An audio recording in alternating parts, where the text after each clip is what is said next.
Magandang gabi po sa ating lahat. Bali, papakita ko po sa inyo yung shop namin dito sa Enrile, Alibago. Alibago, Enrile. Bali, ito, maliit lang yung shop namin dito kasi masikip, saka magulo.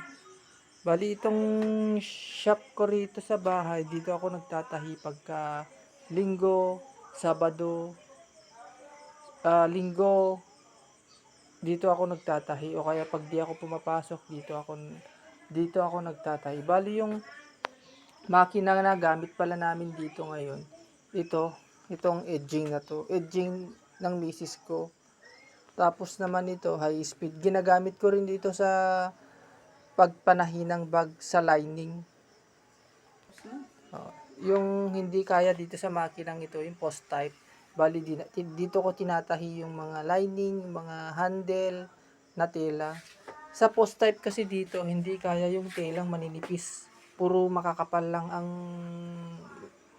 ang tinatahi nito kasi sa laki ng needle niya. Ito kasi pang tela.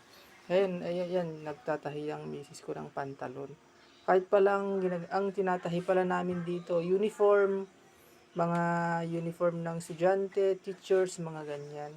Sa akin naman, ang tinatahi ko, bag, sapatos, luggage, yung mga leather, yung mga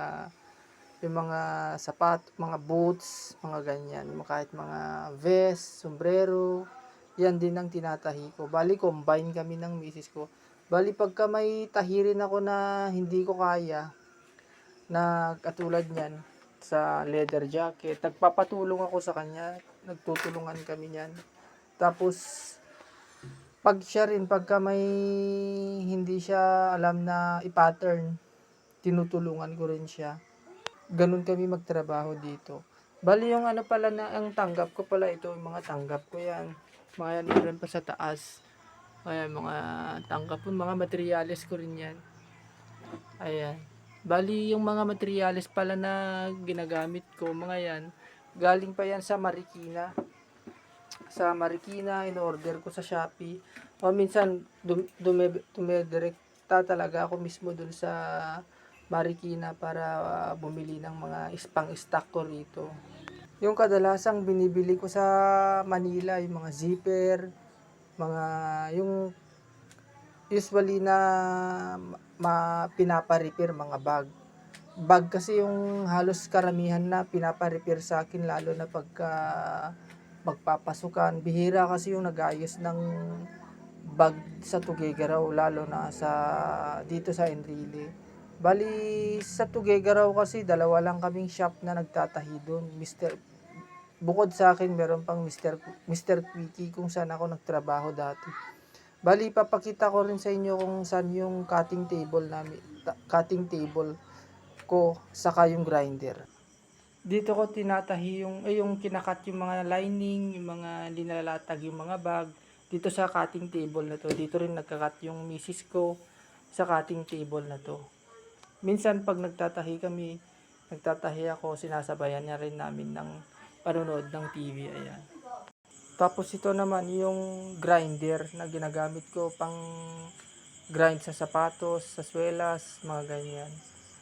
Itong grinder na to, ginagamit ko rin sa panlinis ng swelas, lalo na pagka madumi yung swelas o kaya pagka nag-assemble ako ng swelas, dito ko ginagrind.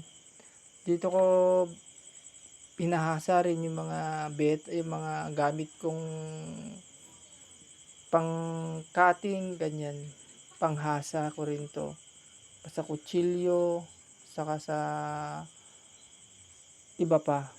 Dito pala sa serbisyo ko, pagka sa Enrile kayo, pwede nyo po akong sadyain dito sa Alibago, Enrile. Bali, nag-pick up din po ako pagka dito sa Enrile, saka nagde-deliver din po ako pagka dito sa